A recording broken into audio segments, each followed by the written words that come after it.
Hai semua, gimana kabarnya? Jadi di video kali ini aku mau sharing ke teman-teman semua tentang kemana sih arah Bitcoin saat ini. Jadi di perdagangan hari ini Bitcoin diperdagangkan di kisaran harga 35.800. Jadi kalau kita lihat memang trennya lagi turun ya, setelah kemarin itu dia gagal untuk mempertahankan pattern dari falling wedge. Sempat berhasil breakout, hanya saja dia akhirnya kebanting nih. Kayaknya ada wheels yang lagi buang barang. Dan aku sendiri juga sempat sharing untuk analisanya di komunitas Telegram. Buat teman-teman yang belum gabung, teman-teman bisa untuk follow ya channel Telegram aku. Itu linknya ada di kolom deskripsi dan juga bisa bergabung di komunitas diskusi kami di Telegram juga. Linknya bisa temukan di kolom deskripsi. Nah, di video kali ini aku cuma mau sharing aja tentang pendapat aku pribadi. Sebenarnya market ini mau kemana? Apakah Bitcoin akan rebound dalam jangka waktu yang dekat? Ataupun justru kita akan melihat Bitcoin dalam kondisi yang seperti ini dalam jangka waktu yang agak lama. Oke, kalau kita pindah dulu ke time frame 4 jam, saat ini Bitcoin ada key support di kisaran 35.000. Dan sepertinya memang Bitcoin ini dia kecenderungannya pergerakannya turun ya. Kalau kita lihat dari time frame satu hari, Bitcoin ini dia membentuk bear flag teman-teman, bearish flag. Jadi bearish flag ini ada kecenderungannya memang dia mengalami koreksi. Dan biasanya sih kalau bearish flag itu kita bisa melihat potensial dia mengalami koreksi itu sampai kisaran 26.000 sampai 25.000. Ya kisaran harga seginilah kira-kira untuk Bitcoin. Cuman di sini harus diperhatikan di sekitaran 29.000 sampai 30.000 US dollar. Ini ada key support untuk Bitcoin, yang mana support ini sangat kuat ya, yang mungkin bisa untuk menahan Bitcoin setidaknya nggak sampai turun seperti ke 26 ataupun 27.000. Jadi untuk jangka pendek beberapa bulan ke depan mungkin ini adalah area-area yang mungkin dicapai untuk Bitcoin. Tapi kalau kita lihat dari jangka panjang, itu kemana sih pergerakan Bitcoin? Nah, aku sendiri itu mengamati pergerakan Bitcoin sejak dia itu ada di Oktober. Bahkan sempat aku wanti-wanti dalam sebuah postingan juga di komunitas Telegram. Itu aku ada sharing juga tentang bahaya kondisi market. Bahkan sebelum market itu drop. Hanya saja ketika market drop, memang semuanya lebih sulit untuk kita prediksi. Beda dengan ketika market itu sebelum drop, itu masih bisa untuk dipertimbangkan eh, analisa yang aku lakukan. Tapi sekarang itu beberapa kali memang false untuk analisanya dan seringkali nggak sesuai dengan ekspektasi. Oke, by the way, video kali ini bukan sebuah rekomendasi jual atau beli, bukan seorang penasehat keuangan. Jadi teman-teman make sure untuk riset sendiri juga dan jadikan video ini bukan rekomendasi ataupun referensi utama. Teman-teman bisa gunakan sebagai secondary aja. Oke, kita mulai dulu dari apa yang terjadi sebelum-sebelumnya. Aku mengutip beberapa news ya yang mungkin bisa berpengaruh juga sama pergerakan Bitcoin. Yang pertama adalah kondisi pandemi. Nah, pandemi kali ini di tahun 2019 itu meluluhlantakkan perekonomian dunia ya. Nggak cuma di Indonesia, tapi di seluruh dunia. Banyak korban yang meninggal, perekonomian juga kacau balau, dan efeknya teman-teman bisa lihat itu ada Evergrande dari perusahaan Cina ya yang mengalami ya bisa dibilang terlilit banyak utang lah. Kemudian juga ada Elon Musk yang terakhir itu menjual saham Tesla dan sekarang dia lagi beli saham Twitter. Ini nggak tahu juga nanti akan kemana arahnya. Selain itu ada beberapa negara juga yang sekarang sedang mengalami resesi. Ada Sri Lanka juga kemarin diberitakan banyak utang dan kemungkinan gagal bayar, dan negara-negara lain itu juga terdampak inflasi yang sangat besar karena ya pencetakan uang di negara mereka dan juga ketahanan ekonomi mereka yang belum dibilang kuat. Amerika pun juga mengalami masalah uh, inflasi ya. Dan ini ada sesuatu yang mungkin kita harus perhatikan nanti, yaitu halving teman-teman di 2024. Oke, kita next dulu ke berita yang lain. Kalau berita ekonomi saat ini itu masih perang Rusia dan Ukraina itu masih berlangsung dan mungkin akan semakin sengit ke depannya. Kita juga nggak tahu karena dari kedua negara juga belum ada pengumuman untuk melakukan gencatan senjata. Jadi perang masih berlangsung dan semoga nggak berlangsung lama lagi supaya ekonomi bisa segera pulih. Terus kemarin itu ada berita dari The Fed yang menaikkan suku bunga acuan 50 basis point. Jadi kita bisa melihat apa efek dari yang dilakukan The Fed dan kemungkinan di masa depan The Fed juga masih mungkin untuk menaikkan suku bunga acuan. Jadi apa yang terjadi saat ini, meskipun The Fed sudah naikkan suku bunga acuan, ini nggak menutup kemungkinan kalau dalam beberapa bulan ke depan The Fed juga masih akan tetap melakukan peningkatan untuk suku bunga acuan mereka. Jadi kita masih tetap harus waspada karena inflasi yang masih besar di Amerika sana. Kemudian ini ada virus baru, teman-teman, hepatitis. Ya, aduh, virus apa lagi nih? Jadi namanya adalah adenovirus, teman-teman. Jadi ini adalah virus baru yang semoga tidak akan menjadi pandemi berikutnya, sehingga bisa menyebabkan kehancuran ekonomi. Jadi ini ada beberapa news yang aku sebutkan dan yang menjadi poin di video kali ini sebenarnya adalah tentang Bitcoin halving. Jadi Bitcoin halving itu adalah kondisi ketika imbalan bagi para penambang Bitcoin itu berkurang setengahnya setelah selesai menambang 210.000 blok. Jadi ini terjadi setiap 4 tahun sekali, teman-teman. Dan kalau kita lihat sendiri, bentar aku pindah ke chart yang lain. Ini adalah chart dari Bitcoin. Kita akan ganti time frame-nya jadi time frame bulanan, kemudian pakai logaritmik. Bentar aku akan coba zoom out. Di sini aku sudah sempat untuk ya setting-setting sedikit. Nah, di sini aku kasih sekat teman-teman untuk membandingkan atau ya menyekat lah untuk halving-halving yang pernah terjadi. Jadi yang pertama itu pernah terjadi di bulan November. Ini tanggalnya nggak tanggal 1 ya, tapi di bulan November tahun 2012 itu halving pertama yang terjadi pada Bitcoin. Efek setelah halving terjadi itu market langsung bullish, teman-teman. Ini kelihatan jelas ya. Tapi sebelum halving terjadi, market itu mengalami crash.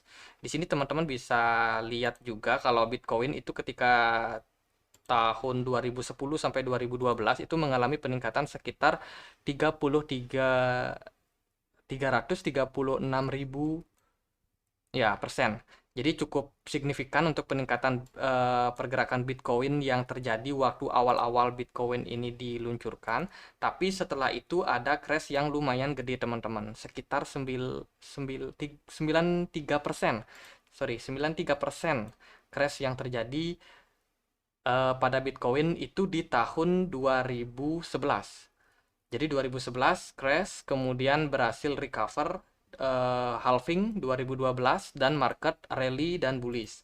Kemudian di periode 2012-2016 juga sama, setelah di pucuk ini di kisaran 1.156 dolar itu market Bitcoin sampai puncaknya, dan seperti biasa setelah dia mengalami puncak dia justru mengalami koreksi, dan untuk peningkatannya itu sekitar 10.600 sekian persen.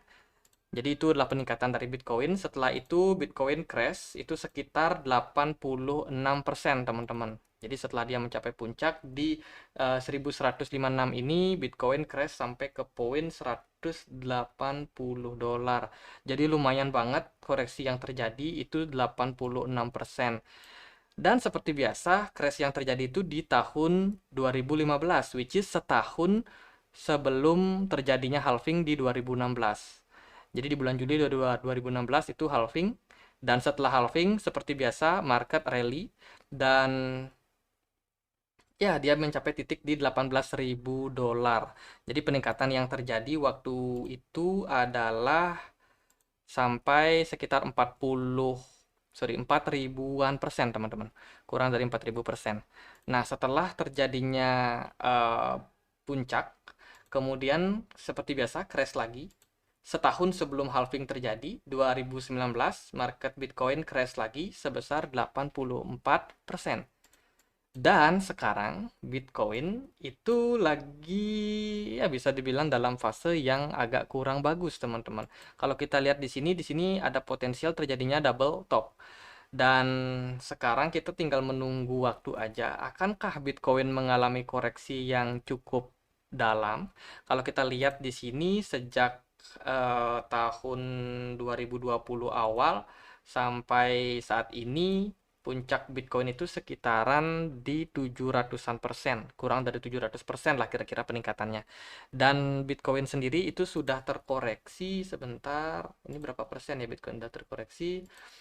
Sekitar 51%, which is kalau kita menunggu 80%, itu artinya Bitcoin berpotensi untuk mencapai titik, bentar, kalau 80% itu bisa sampai ke 12.000 dolar. Kalau mungkin nggak sampai 80%, ya mungkin 70% aja, itu di kisaran 20 sampai 19.000 dolar. Wow, kita menunggu apa yang akan terjadi pada market Bitcoin. Akankah Bitcoin mengalami drop? Seperti biasa. Jadi kalau kita lihat di sini, halving yang terjadi itu adalah di 2016, 2020, kemudian nextnya adalah di 2024. Kalau di sini dilihat sih dia itu estimasinya sekitar Maret 30. Jadi kalau eh, Maret 30 2024 itu artinya setahun sebelumnya Bitcoin akan berpotensi mengalami crash. Nah, berarti 2023 itu kemungkinan Bitcoin akan mencapai level bottom-nya kalau kita melihat dari data histori halving ini. Jadi sudah berulang kali Bitcoin membuktikan seperti contohnya di sini 2011 Bitcoin mencapai bottom kemudian berhasil rally. Di sini 2016 mencapai bottom, 2016 Bitcoin rally lagi. Kemudian di sini 2019 Bitcoin mencapai bottom, 2020-nya sudah rally lagi. Berarti di sini ada kemungkinan besar 2023 Bitcoin akan mencapai bottom dan kemudian rally lagi. Nah, sekarang kan Mei ya, bulan Mei 2022. Jadi kita masih potensial nih untuk Bitcoin sebenarnya mengalami koreksi.